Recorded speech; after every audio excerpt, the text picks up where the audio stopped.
This episode touches on sensitive topics about miscarriage and baby loss. Please engage in self-care as you listen to this podcast episode. If you need support and advice following a pregnancy loss, you can contact the Tommy's team at midwife@tommys.org. You can also call them for free on 0800 014 7800 Monday to Friday, 9 a.m. to 5 p.m. Thank you and hope you enjoy the episode. Hi, this is Keisha. And this is Kajal. And you're listening to The Girls' Night In.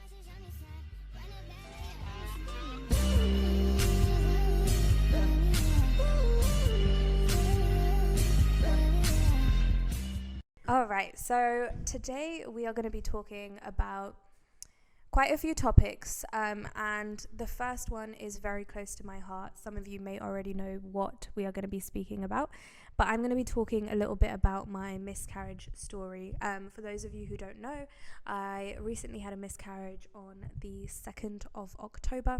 And I think it's something that we've always wanted to talk about in the podcast, and something that I've just realised as well, when we first, so we filmed this, we filmed our first ever episode, and that one when we're not posting, we've redid it and everything, but the first ever one we did, it was when you were pregnant. And just going back to like that kind of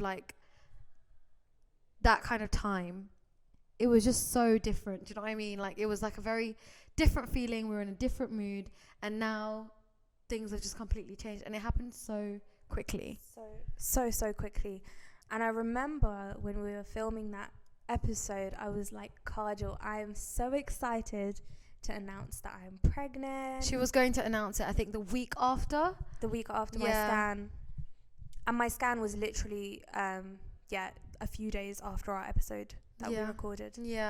So as a friend, like, I've just witnessed her going through this exciting feeling, and then sadly losing, like, that kind of, I don't know how to put it into words. It was a 180. It was a complete 180. So I think it would be nice to start with just talking about the pregnancy side of things and how we found out.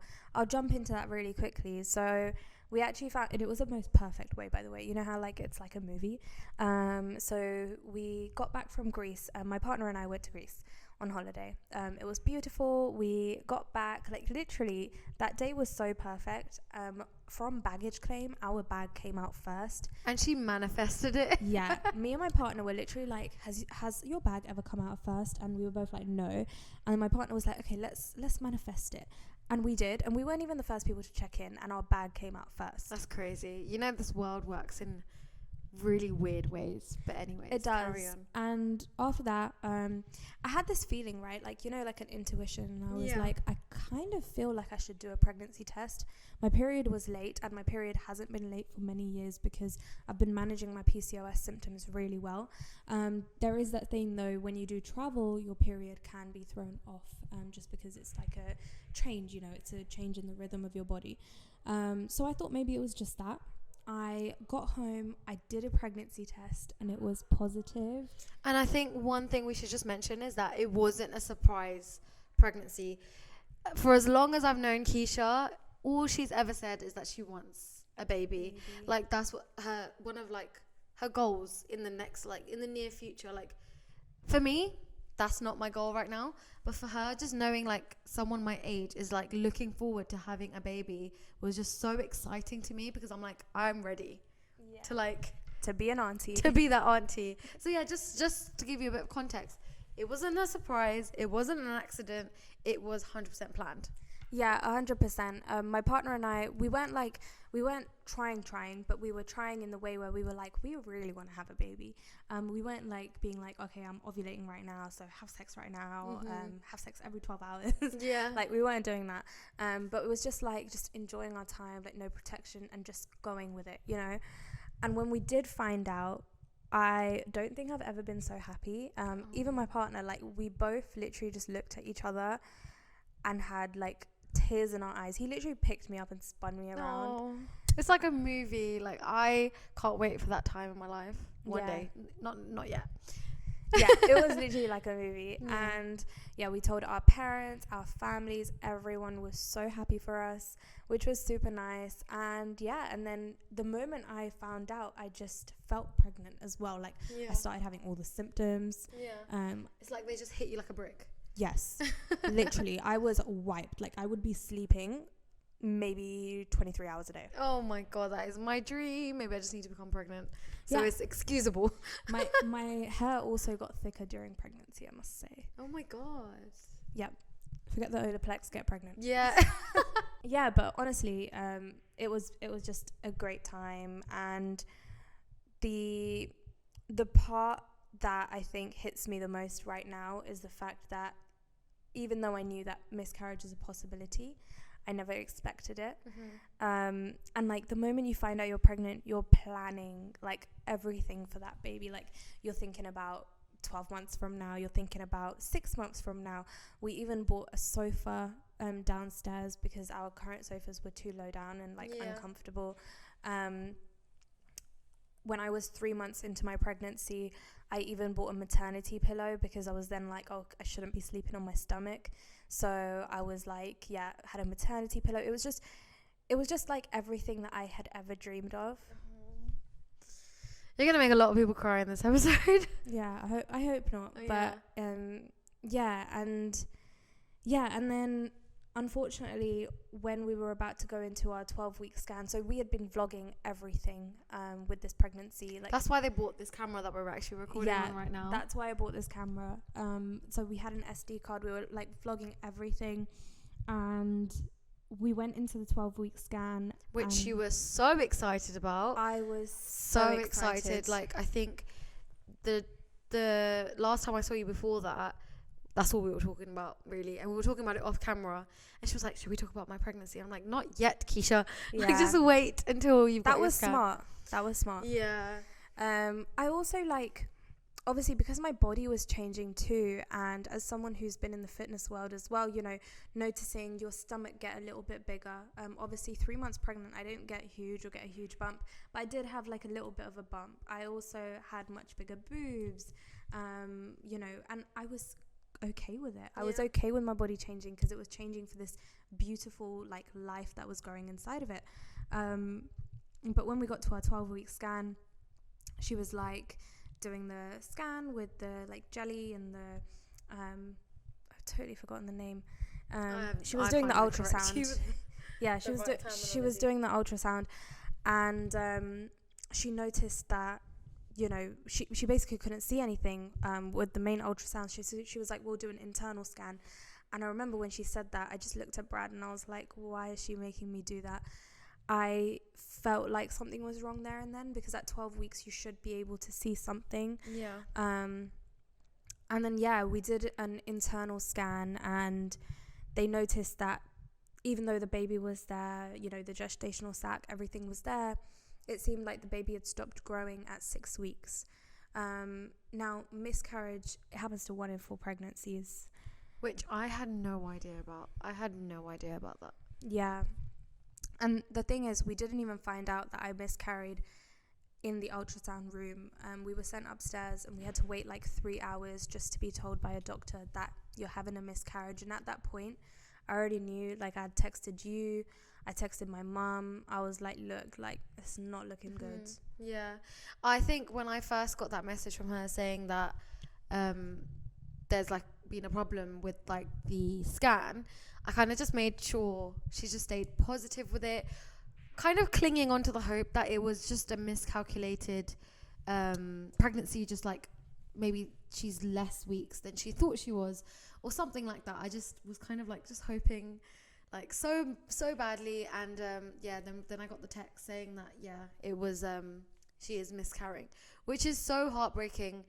And do you know what made me laugh? Like, not even laugh, but it just made me like, it just shows what she is like as a person.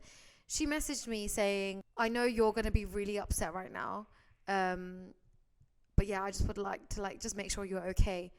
Sorry, but you are going through this, and you literally she went out of her way to make sure I was okay. Like, if that doesn't just sum up what Keisha's like as a person, I don't know what it is. Like, I literally said that to Pav, and I was like, This girl is so selfless. Like, anyways.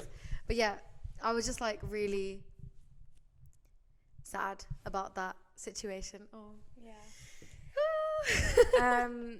Yeah, I feel like the more and more I talk about it, the more I relive it, you know. Mm-hmm.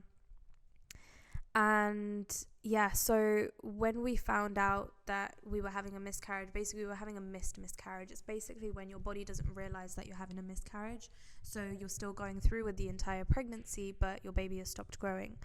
Funnily enough though, when I got home and I basically went to the loo, I looked at my underwear and there was blood inside it, so it was almost like my brain had caught up with my body and was like, cool. Yeah, I think it's like, it's so weird how like your body works, and like the whole like your mind controls everything. It's crazy because it's so true. Like with things like this, it just shows like how much your mind can control like whatever you're feeling at the time, it will show on your body. And yeah, and I just think like with Keisha, just like her platform that she has right now, it's all about helping women's health and like women's bodies and making them feel like comfortable with themselves. I did not expect what you did next, and that was basically sharing that on social media. And I would say like how I personally feel about that is just because in my head it's such a personal bad topic to talk about, but that is so backwards of me to think that. And I can't really blame myself for that. It's because growing up in like a brown society, brown community, that's all we've ever been taught, is that you can't share basically the bad things that happen in your life and only share like the highlights. And that's the same with social media, and that's what people do. But I'm so proud that she did that. I wasn't expecting it at all. Like, I think I just found out from a friend of mine who just walked into the room that I was in at the time and saying, oh my God, your friend Keisha. And I'm like, what about Keisha? And then she told me that she made a post. So do you want to talk about like the post and how much that like helped so many women out there? Yeah, honestly, I made the post before I had even had the full miscarriage. So I miscarried on the 2nd of October. I think I did the post on maybe 3 days before the 2nd of October or 2 days before. And you basically shared your journey with that on your stories as well. Yeah. Just telling everyone like, this is real. This is real life. This happens to people. I shared every step of it. Like, I shared that post through my stories as well. So many women and men reached out to me about their own miscarriage experience, you know, because men deal with this too. Yeah, and it's so weird because I think Keisha posted something up on her story a couple of days ago just about men and baby loss, and I've never seen anything like that before in my life. Like, I've always heard about the woman being really upset, but you don't think like guys have feelings too, you know, like dads have lost babies, like they are all in the same boat, but we just forget about it. So it was just so like refreshing to see that.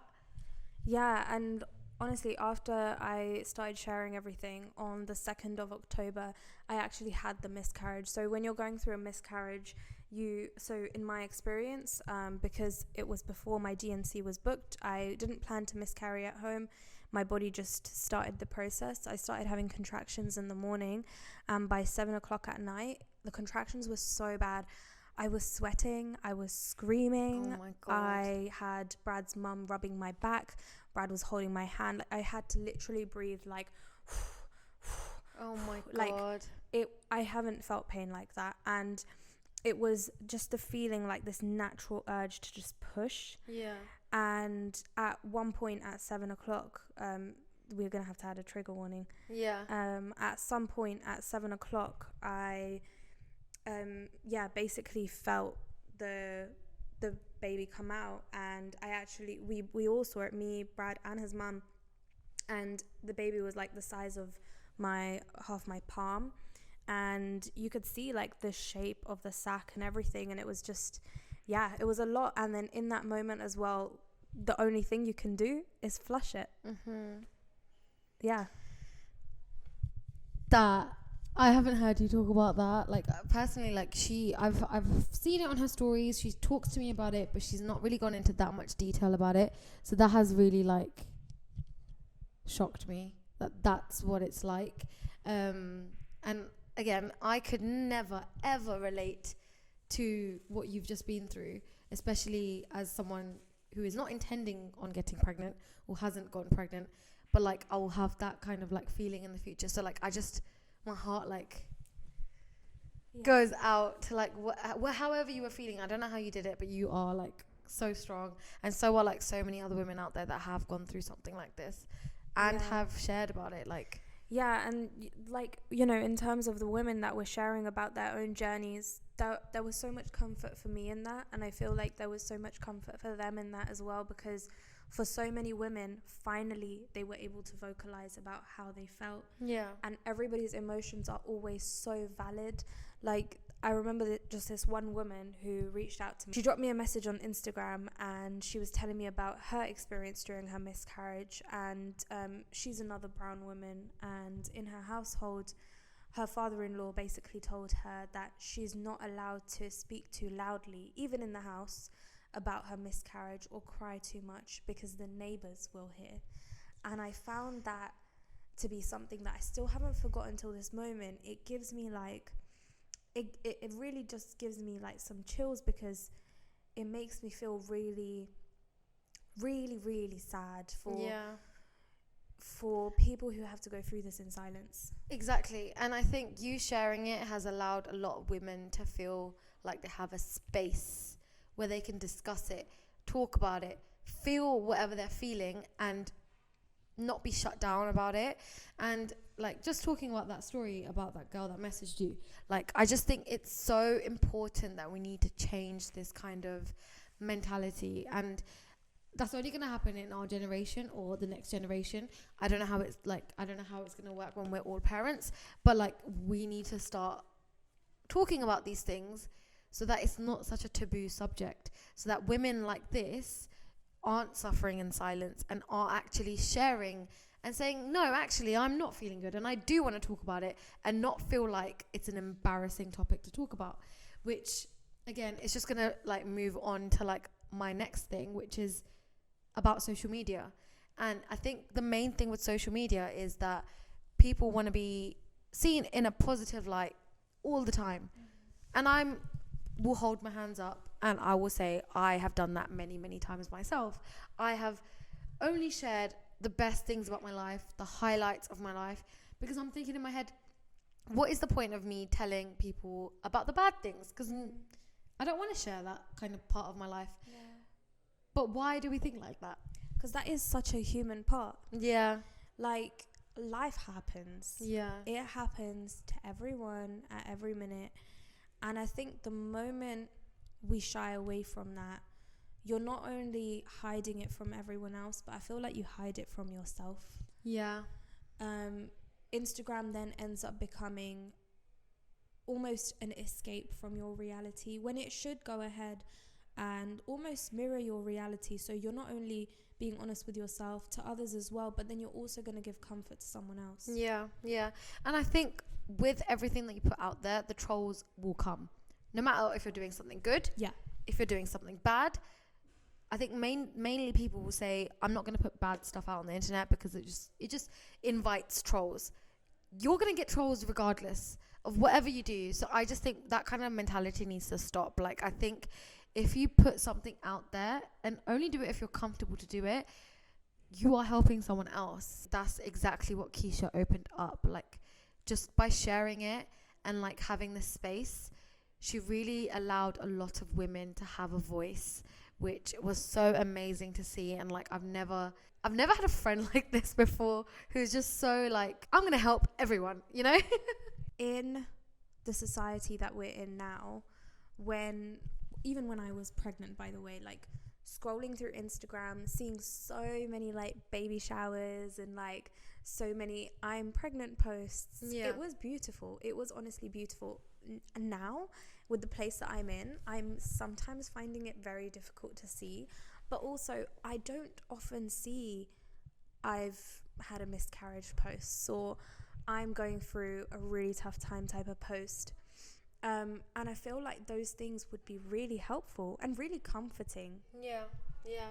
No, I completely agree. I think if you had something like that if you had seen something like that, do you think it might have like changed like your journey with the whole miscarriage? A little bit. I was definitely very much aware that miscarriage was a possibility. Yeah. But I never thought it would be possible for me. And if I would have seen more miscarriage posts or seen more brown women talking about their experiences, it would definitely be more comforting. Yeah. I felt like putting it out there and hearing everybody else's experiences helped me so much. Yeah. But I also feel like when you have a platform and you've got that Instagram page or TikTok, you have a certain audience, and if you know that something that you're going through in life is going to help that audience, it's totally up to you whether or not you want to share it. But knowing in the back of your mind that even if it can help one person, it might be valuable to share it as in some extent. Like, even if you share something as, hey, I have a friend who's gone through this, because you don't want to be like, it's me, because you might just not be ready for it just yet. That's just another good way as well. Yeah. And I think because you've got this platform full of, and your whole like page is just helping women, it was just so like, it was just so right for you to do, but I just didn't expect it because of how I think, which I shouldn't think like that, but that has taught me that I shouldn't think like that, if anything. Yeah, and now it's been a month since my miscarriage. Obviously, anybody watching this is probably going to be just a little bit longer. Yeah. But now it's been a month since my miscarriage, and something that I say to myself is, I've had this experience and the memory of this baby or what this baby could have been is always going to stay with me. But even if this experience of mine is able to help one person, like, I'm okay with it. Yeah. You know, it's cool. Yeah. Like, and then you just keep going. And I haven't in any way lost hope for the future. So it's not like, you know, we won't have a baby again. Yeah. And we won't have a healthy baby full term. You know, I'm pretty sure it will happen at some point. But if this experience was just meant to be so that I could share it and help other people, it's cool. Yeah. And I'm so proud of you for like everything that you've done with this, especially like you haven't let it demotivate you to carry on and start again and do it again. Like, because you know what, life happens, things happen, shitty things happen to good people, and it's really sad. But at the end of the day, like, it's just how quickly you can pick yourself back up again and just, you know. Yeah. Keep it moving. Moving. A little by little. Little by little. Take as much time as you need with it. Yeah. But it's the journey to like heal back up again. Agreed. So we really hope this episode was able to give you a little bit of insight into what my recent journey has been like. And if you've been through something like this too, just know that there are definitely people that you can reach out to and speak to. We are going to go ahead and pop some links underneath this video. So if you are watching this on YouTube, click on the link below. If not, they will be somewhere written in our podcast description as well. I just want to say thank you, Keisha, for just having the like confidence to speak about this and like feeling comfortable to talk about this, because I don't think you understand how many people you've helped with this, and I'm sure like you're going to reach a whole new audience with this podcast, hopefully. So yeah, I know this episode was a little bit of more of a serious one, but yeah, I hope you guys enjoyed it anyways. And I hope you're looking forward to future episodes. We're going to be talking about some wonderful topics. Some will be serious, some will be fun, some will be things that you want us to talk about. So if there are topics that you want us to touch on, please don't be afraid to DM us. Make sure you guys follow us on Instagram. It's at Girls Night In Radio, and follow our personal pages if you want to hear more and see more with us. Mine's at Kajal. Mine's Fitness with Keisha. But yeah, thank you guys so much for watching, and stay tuned next Wednesday for our next episode. Bye.